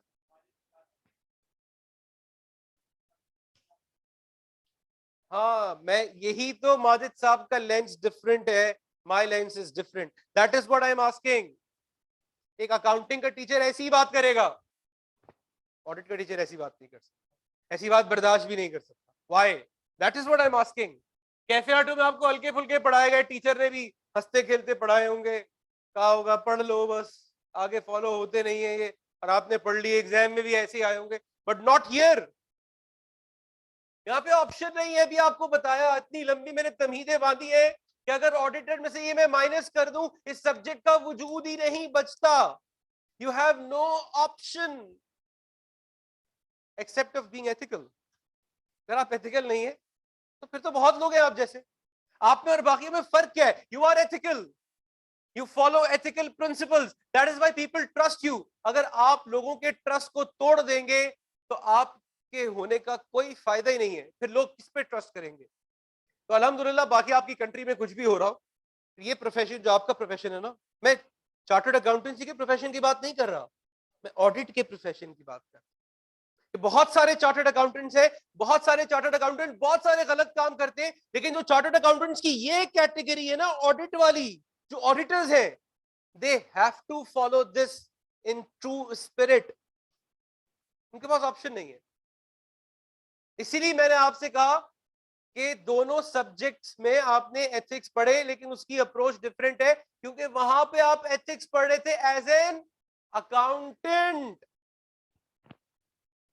यहां पे आप एथिक्स पढ़ रहे हैं as an auditor. Chartered accountants की दो टाइप होती है ना, कौन सी? Chartered accountants in business, chartered accountants in practice. वहां जब आपने FAR 2 में एथिक्स पढ़े तो आपने पढ़े as chartered accountants in business. यहां पे जब आप ये पढ़ रहे एथिक्स पढ़ रहे तो you are studying them as chartered accountants in practice. और चार्टर्ड अकाउंटेंट्स इन प्रैक्टिस पे बहुत भारी जिम्मेदारी आयद होती है। चार्टर्ड अकाउंटेंट्स इन प्रैक्टिस कितने, अगर मैं आपसे कहूं टोटल ICAP के 10,000 मेंबर्स हैं, क्वालिफाइड मेंबर्स हैं, तो उसमें से चार्टर्ड अकाउंटेंट्स इन प्रैक्टिस कितने होंगे? 2,000, 2,500। बाकी 7,000, 7,500 members are what? Chartered accountants in business. They are sitting in industry. They are the preparers of the financial statements. सिर्फ 2 से 2,500 वो चार्टर्ड अकाउंटेंट्स है जो इन प्रैक्टिस है, जो ऑडिट्स करते हैं। तो इसका मतलब आपका ये सवाल बनता है और आपको ये मुझसे पूछना चाहिए कि आपका ये मतलब है कि 70% of the chartered accountants can be unethical, only 30% are ethical? हाँ, ऐसा ही है। तो क्या ये गलत नहीं हो रहा कि 70% को हमने खुला छोड़ दिया, 30% को कहे तुम एथिकल रहो, 30% एथिकल रहेगा, तो 70% तो ऐसे ही घूम रहा है। तो घूमने दे, लेकिन उनको सर हम बांध नहीं सकते। जो चार्टर्ड अकाउंटेंट्स इन बिजनेस है ना, उनको आप बांध नहीं सकते। क्यों? मिसाल के तौर पे आप हायर हुआ है CFO, आप किसी इदारे के CFO बने और CEO ने फिर आपको अपने कमरे में बुलाया और CEO ने कहा देखें आप बड़े अच्छे आदमी हैं, आप एक अच्छे चार्टर्ड अकाउंटेंट हैं। CEO तो चार्टर्ड अकाउंटेंट नहीं होता ना, CEO तो किसी अच्छे बिजनेस स्कूल का MBA होगा जिसके अंडर आप काम करेंगे, क्योंकि आप चार्टर्ड अकाउंटेंट हैं। तो वो आपसे कहेगा देखिए हमने आपको हायर इसलिए किया because you are very good with numbers, तो आपको ये इधर से छुपाना है, ये इधर से छुपाना है, इधर इनकम कम दिखानी है, इधर ज्यादा दिखानी है, इधर टैक्स बचाना है, इधर ये फ्रॉड थोड़ा सा छुपाना है, and you are good at numbers, you can do it. वो CFO अपनी कुर्सी से खड़ा हो जाएगा, उसके कानों में मेरी आवाजें गूंजने लगेंगी, नहीं भाई मैं एथिक्स पढ़ के आ रहा हूं, I can't do this for you, I am an ethical chartered accountant. तो CEO कहेगा देयर इज द डोर, जाइए। आप जैसे और बहुत कतार में लगे हुए हैं जो आकर ये काम कर देंगे, और वो CFO पांव पटकता हुआ चला जाएगा क्योंकि वो एथिकल था। इस तरह 1 के साथ होगा, 2 के साथ होगा, 10 के साथ होगा, कोई ना कोई ये काम करने के लिए राजी हो जाएगा। लेकिन वो जो 10 बेरोजगार होंगे ना, वो फिर ICAP के बाहर 3 तलवार पे जाके धरना देंगे कि एथिकल होने की वजह से हम बेरोजगार हो गए, हाँ हमें क्यों निकाला। बात समझ आ रही है? तो जो चार्टर्ड अकाउंटेंट्स इन बिजनेस है ना, उनको रखने का और निकालने का इख्तियार तो मैनेजमेंट के हाथों में है। लिहाजा वो चार्टर्ड अकाउंटेंट्स कितनी भी कोशिश कर ले एथिकल होने की, एक जगह पे आके उनको कॉम्प्रोमाइज करना पड़ता है क्योंकि वो किसी और पर डिपेंडेंट होते हैं। लेकिन जो चार्टर्ड अकाउंटेंट्स इन प्रैक्टिस है ना, वो पावरफुल लोग हैं, उनको मैनेजमेंट अपॉइंट नहीं करती, उनको मैनेजमेंट निकाल नहीं सकती। उनको अपॉइंट कौन करते हैं? Share holders. वो शेयर होल्डर्स के कहने पर ही जाएंगे, वो मैनेजमेंट को आंखें दिखा सकते हैं क्योंकि मैनेजमेंट उनको कुछ नहीं कर सकती। लिहाजा वो मैनेजमेंट को जवाब दे सकते हैं और एथिकल हो सकते हैं। ये बाय डिजाइन ये चीज है। तो लेकिन फिर भी आप कहेंगे चले ठीक है, आपने चार्टर्ड अकाउंटेंट इन प्रैक्टिस को तो एम्पावर कर दिया, लेकिन फिर भी majority of the chartered accountants तो अनएथिकल होते हैं ना। मान ले हाँ अनएथिकल हो सकते हैं, लेकिन ये जो 25% चार्टर्ड अकाउंटेंट्स है ना, ये उन 75% को काबू में कर लेते हैं। कैसे? क्योंकि हर वो काम जो चार्टर्ड अकाउंटेंट इन बिजनेस करेगा, वो चार्टर्ड अकाउंटेंट इन प्रैक्टिस से होता हुआ ही जनरल पब्लिक तक जाएगा। ये बैरियर है। अगर किसी चार्टर्ड अकाउंटेंट इन बिजनेस को कोई गलत काम अपनी मैनेजमेंट के कहने पर करना भी पड़ गया, तो वो जब तक चार्टर्ड अकाउंटेंट इन प्रैक्टिस से गुजरेगा नहीं, वो जनरल पब्लिक तक जाएगा नहीं, और ये गुजरने नहीं देगा, ये पकड़ लेगा, क्योंकि ये अपनी बात पर कायम रह सकता है, क्योंकि ये चार्टर्ड अकाउंटेंट इन प्रैक्टिस है।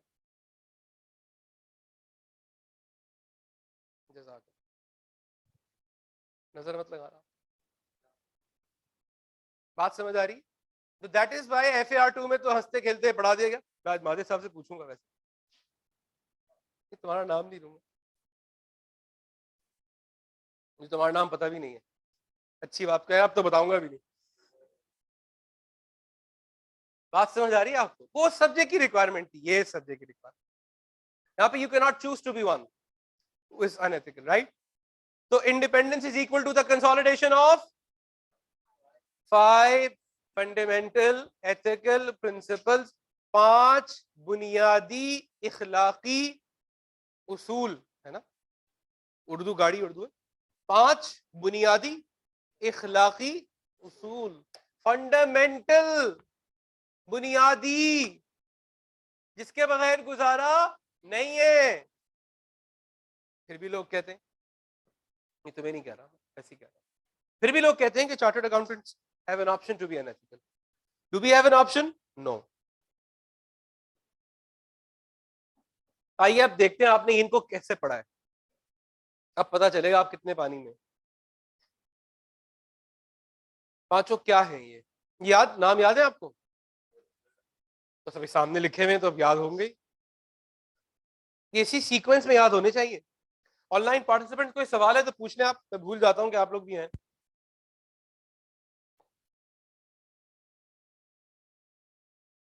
यस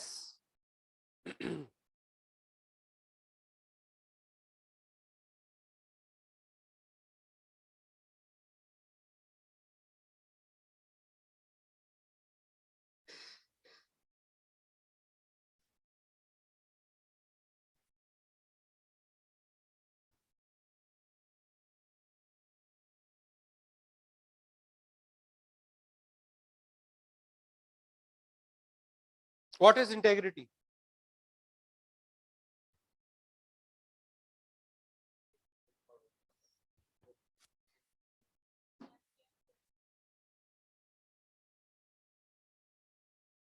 इंटेग्रिटी, हाँ, मैं तो उनसे मुखातिब था, इधर से कोई बोलता ही नहीं। अच्छा, इंटेग्रिटी इज इक्वल टू, आसानी के लिए बता रहा हूं ताकि आपको याद रहे, integrity is equals to S T plus F H.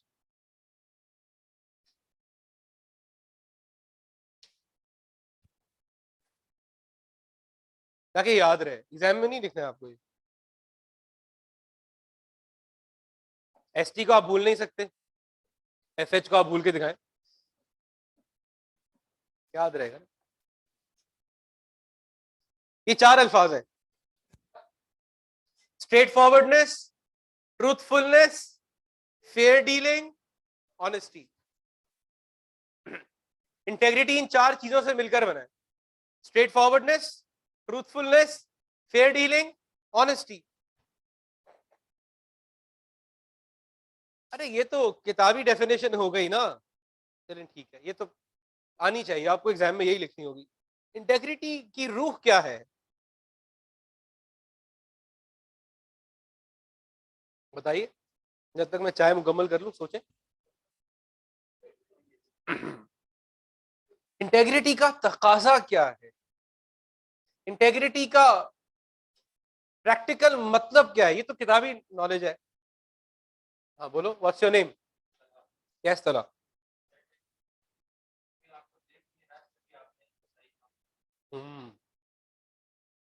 Okay, that's good. कोई देख भी नहीं रहा फिर भी आपने सही काम करना। ये बिल्कुल ऐसे ही है जैसे कि आप रात को 2 बजे सड़क पे जा रहे हैं, सिग्नल्स को आप फॉलो करें, कोई आपको देख नहीं रहा है, कोई गाड़ी नहीं आ रही सामने से, बट आप खड़े।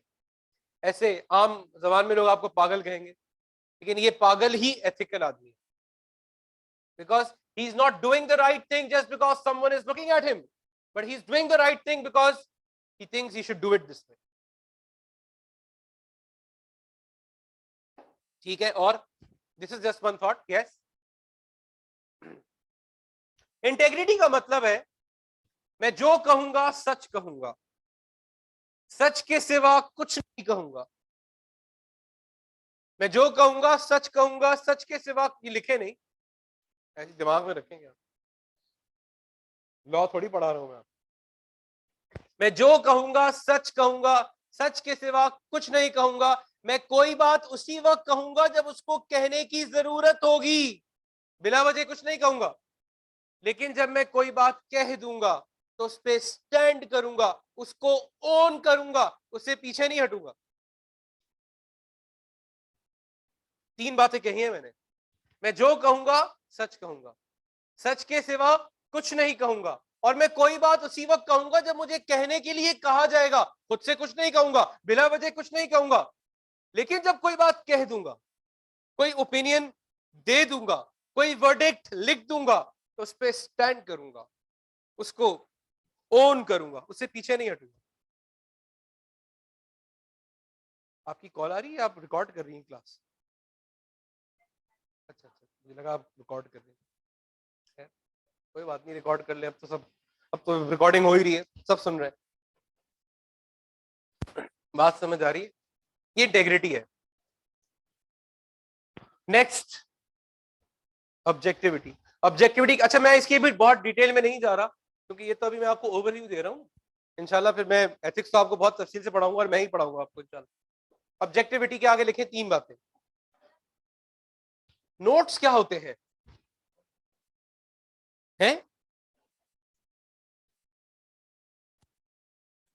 मुझे आप जवाब देना मेरे सवाल का। इनका सवाल है सर आप नोट्स देंगे? Notes, NOTES। पैसों वाले तो हरगिज नहीं दूंगा, ठीक है। और अगर कोई और नोट्स की आप बात करें, पहले डिफाइन करें what do you mean by notes, which is a very fancy word these days. Notes क्या मतलब है आपका? नोट्स क्या होते हैं? तारीफ नोट्स बताइए।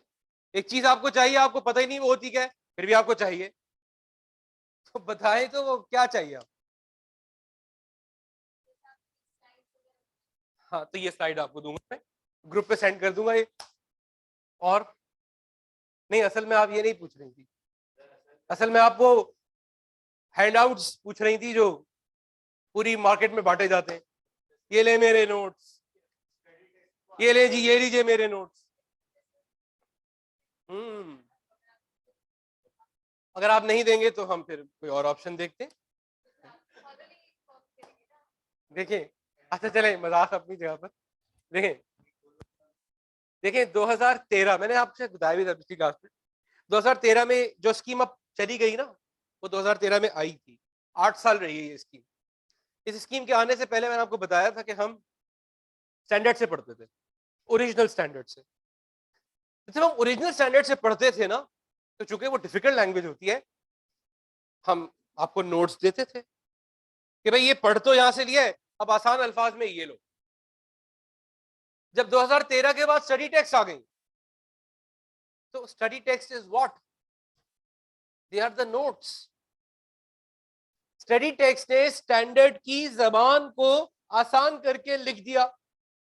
जो हम पहले अनऑफिशियली लिखते थे, उन्होंने ऑफिशियली लिख दिया। उसके बाद मेरे नोट्स देने की जरूरत नहीं पड़ी, क्योंकि मैं नोट्स के फर्दर नोट्स क्या दूं? इसका यह मतलब नहीं कि मैंने नोट्स बनाए नहीं, ये मेरे नोट्स बने हुए नहीं है। अल्हम्दुलिल्लाह नोट्स बने हुए। और अगर लोग बज़िद होते हैं कि नोट्स दें, तो मैं देता भी हूं। इनफैक्ट हुआ ये कुछ सालों पहले, क्योंकि मैंने नोट्स देना डिसकंटिन्यू कर दिए। बिकॉज एक चीज जब आसान करके आपको दे दिया, और आसान क्या चाहते हैं आप? क्योंकि आप जितना आसान पे जाते जाएंगे ना, आपकी क्वालिटी ऑफ आंसर्स गिरते चले जाएंगे। तो एक दफा हुआ ये भी कोई 3 साल पहले की बात है कि मैंने अपनी क्लास में और टीचर्स के नोट्स देखे, लोग अपने बच्चों के हाथों में, मैंने दूसरे टीचर्स के नोट्स देखे, मुझे बड़ी तकलीफ पहुंची। तकलीफ तो पहुंचती है ना, ये क्या है? तो फिर मैंने डिसाइड किया कि मैं भी नोट्स दे दूंगा। फिर अगर आपको नोट्स से ही पढ़ना है, तो I have the notes prepared with me, I can give that to you, but I don't feel the need to give it. लेकिन अगर आपने किसी और के नोट्स पकड़ने, तो ये तो मुझसे बर्दाश्त नहीं होगा। बर्दाश्त इसलिए नहीं कि मुझे वो लोग पसंद नहीं है, बर्दाश्त इसलिए नहीं क्योंकि एक चीज मैंने आपको किसी और तरीके से पढ़ाई है, और अगर आपको किसी और के नोट से किसी और तरीके से पढ़ रहे हैं, तो यकीन जाने आप कहीं के नहीं रहे। ना उस टीचर को कुछ होगा, ना मुझे कुछ होगा, आपकी बैंड बज गई, and you are not realizing that. तो फिर मैंने वो नोट्स देना शुरू करे। लेकिन मेरी एक बुकलेट है बनी हुई है, जिसमें चीजें मैंने आसान करके लिखी हुई हैं, लेकिन वो मैं देता हूं कोर्स एंड होने के बाद। जब आपका कोर्स एंड पे जा रहा होगा ना, यानी जनवरी के 2nd वीक में, 3rd वीक में, या हो सकता है थोड़ा सा पहले अगर देखूंगा मैं, उस वक्त मैं आपको दूंगा। क्योंकि अगर मैंने आज वो आपके हाथ में दे दिए ना, तो फिर आप स्टडी टेक्स्ट भी नहीं पढ़ेंगे, which is very very dangerous. तो तो आप ये समझिए स्टडी टेक्स्ट ही आपके लिए सब कुछ है, स्टडी टेक्स्ट ही आपके लिए नोट्स हैं, रिवीजन का मटेरियल है। जब तक आप पूरी स्टडी टेक्स्ट मुकम्मल नहीं करेंगे वो मैं आपको नोट्स नहीं दूंगा, क्योंकि वो नोट्स सिर्फ रिवीजन पर्पस के लिए हैं, और रिवीजन उसी वक्त होता है जब पढ़ाई मुकम्मल हो गई हो, फिर रिवीजन होता है। पढ़ाई स्किप करके रिवीजन पे आ जाएंगे आप, आई एम सॉरी, फिर तो आपका रेफर आएगा, फिर आप अटकेंगे वही 39, 40, 41, 42 पे। तो don't make your life easy, don't look for notes here and there, अपना नुकसान करेंगे आप। Study text is the notes, आसान अल्फाज में चीज को बयान कर दिया गया है, अब उससे ज्यादा आसान क्या चाहिए आपको। तो शायद आप ये इसलिए पूछ रही हो कि अभी आपने स्टडी टेक्स्ट देखी नहीं है, जब आप देखेंगे you will not feel the need for it. हाँ, पावर पॉइंट पे अगर कोई मैं मटेरियल यहाँ पे प्रेजेंट करूंगा या कोई स्पेसिफिक चीज होगी ऐसी जो मुझे लगता है किताब के अलावा आपके पास होनी चाहिए, तो वो बेतहाशा ऐसी चीजें वो आपको व्हाट्सएप ग्रुप पे रखने का पर्पस ये कि वहां पे आपको मिलती रहेंगी। आपको हार्ड कॉपी चाहिए होगी, हार्ड कॉपी उसकी मिल जाएगी। That's some one thing that इसमें क्लैरिटी होनी चाहिए। ऑब्जेक्टिविटी के आगे 3 बातें लिखें, तो इसलिए नोट्स आप ये जो लिख रहे हैं ना, ये आपके नोट्स हैं। अच्छा कि आपने सवाल किया, ये मैं बोल रहा हूं ना और आप लिख रहे हैं, ये आपके नोट्स हैं। क्योंकि जब कोई चीज आपने कलम से गुजरती है ना, आपने देखा ना हर क्लास में कुछ चीते बच्चे होते हैं, हर क्लास में, और वो चीते बच्चे कौन होते हैं? वो पूरे साल नोट्स बनाते हैं अपने, बड़े अच्छे खूबसूरत, और साल के आखिर में ना लोग कहते हैं यार अपने नोट्स की फोटोकॉपी दे दो हमें। वो बड़े स्मार्ट लोग होते हैं, वो आपको कभी मना नहीं करेंगे, दे देंगे। They will never say a no. Why? इसलिए नहीं कि वो बहुत दरिया दिल लोग हैं, वो बड़े स्मार्ट लोग होते हैं। उनको पता होता है कि ये जो मेरे हाथों के नोट्स बने हुए हैं ना, मैं अगर पूरी दुनिया में भी बांट दूंगा ना, तो इन नोट से वो फायदा इनको नहीं मिलेगा जो मुझे मिल गया है, क्योंकि वो चीज मैंने बनाई है, वो मुझे पता है मैंने ये लफ्ज क्यों लिखा है, ये लाइन क्यों लिखी है, और जब मैंने खुद लिखा है तो मेरे दिमाग में बैठ गया। आप उसको जितना पढ़ते रहे आपको कोई फायदा नहीं होगा इससे। तो अगर कोई आपने नोट टेकिंग करनी है तो अपनी नोट टेकिंग करें, जो मैं बोल रहा हूं वो आप लिखें, जो आपके अपने हाथ से लिखा हुआ होगा वो जिंदगी भर आप नहीं भूलेंगे। तो ऑब्जेक्टिविटी के अंदर 3 बातें लिखें। No conflict of interest, no conflict of interest,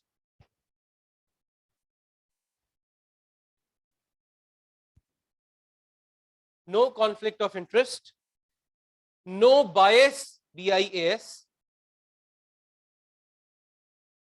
Majeed paper नहीं देना उसको, no bias। Number 3, no undue influence। 3 बातें, no conflict of interest, no bias, no undue influence।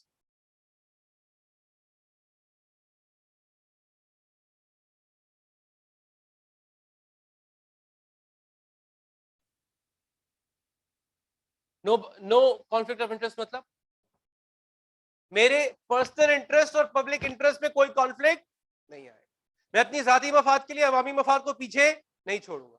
No बायस मतलब मेरे काम में कोई फेवरेटिज्म नहीं होगा, मेरा किसी तरफ कोई झुकाव नहीं होगा, मैं न्यूट्रल रहते हुए काम करूंगा।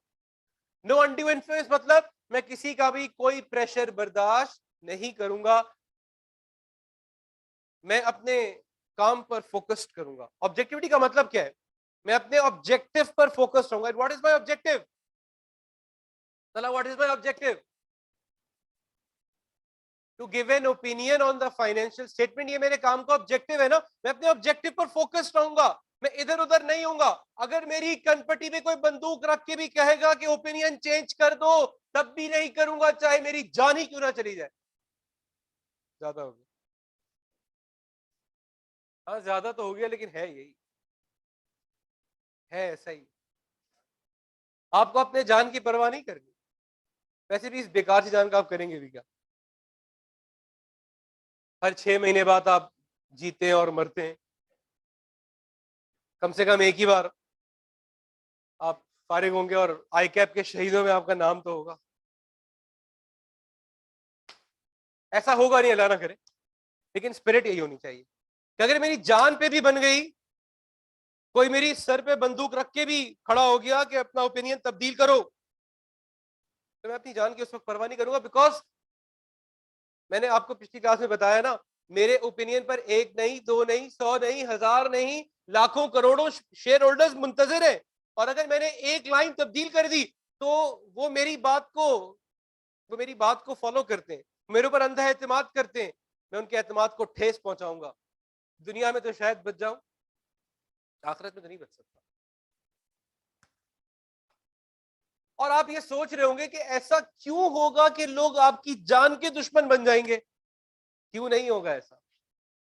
पिछली क्लास में आपको बताया ना, मिसाल दी एक टेलीकम्युनिकेशन कंपनी की, कि अगर लोगों को पता है कि ऑडिटर ने ये लिख दिया तो इससे हमारा बेड़ा गर्क हो जाएगा, तो वो पहले तो आपके साथ लेन देन करने की कोशिश करेंगे, सेटिंग करने की कोशिश करेंगे, आपको नवाजने की कोशिश करेंगे, और जब आप नहीं बाज आएंगे फिर वो आपकी जान लेने पर तुल जाएंगे, क्योंकि उनको पता है कि इस शख्स के हाथों से अगर ये रिपोर्ट निकल गई तो we are gone, because people trust him blindly. लिहाजा आप ऑब्जेक्टिविटी को फॉलो करेंगे। Number 3, professional competence and due care. ये बड़ी देर से चिल्ला रहा है अहमद, इंडिपेंडेंट होने का मतलब कॉम्पिटेंट होना भी है, कॉम्पिटेंट होना भी कैसे? कॉम्पिटेंस का इंडिपेंडेंस से क्या ताल्लुक है यार? तो वो तो ठीक है, लेकिन इसका कॉम्पिटेंस का इंडिपेंडेंस से क्या ताल्लुक है? तुम्हारा नाम क्या है? भूल गया मैं। यस निहाल, बताओ।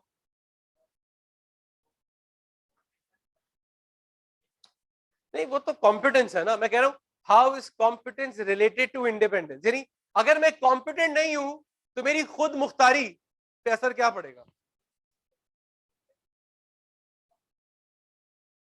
देखिए, जब आप कॉम्पिटेंट नहीं होते ना, तो आपको पता होता है कि आप कॉम्पिटेंट नहीं है, आप हर एक की बात पर आसानी से यकीन कर लेते हैं, आप हर एक की बातों में आ जाते हैं।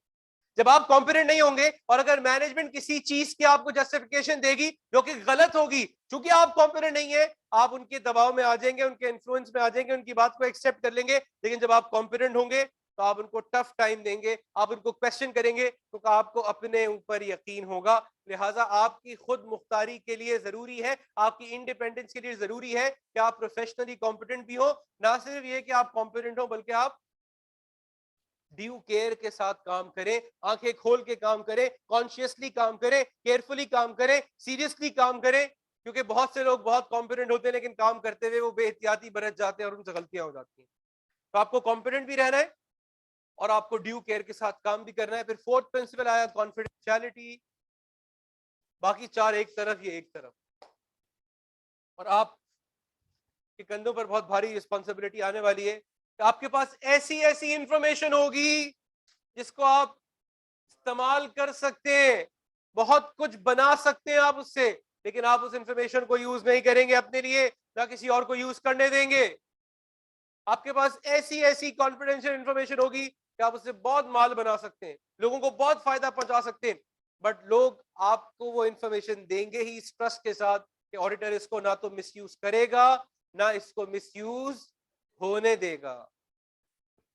इसीलिए एक रिक्वायरमेंट है कि आप जिस क्लाइंट के ऑडिट पे जाते हैं उस क्लाइंट के शेयर्स होल्ड नहीं कर सकते, क्योंकि आपके पास ऐसी इंफॉर्मेशन होती है कि आप शेयर्स खरीद के और बेच के बहुत फायदा कमा सकते हैं, but you are not allowed to, you are prohibited from holding the shares of a company you are auditing. इसीलिए कंपनी लॉ ने भी कहा कि डिस्पोज ऑफ कर दो कितने दिनों में?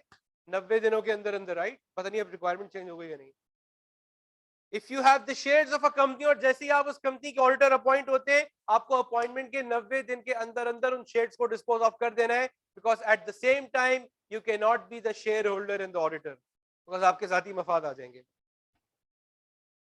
राइट? बात समझ में आ रही? और आखिरी एथिकल प्रिंसिपल, प्रोफेशनल बिहेवियर।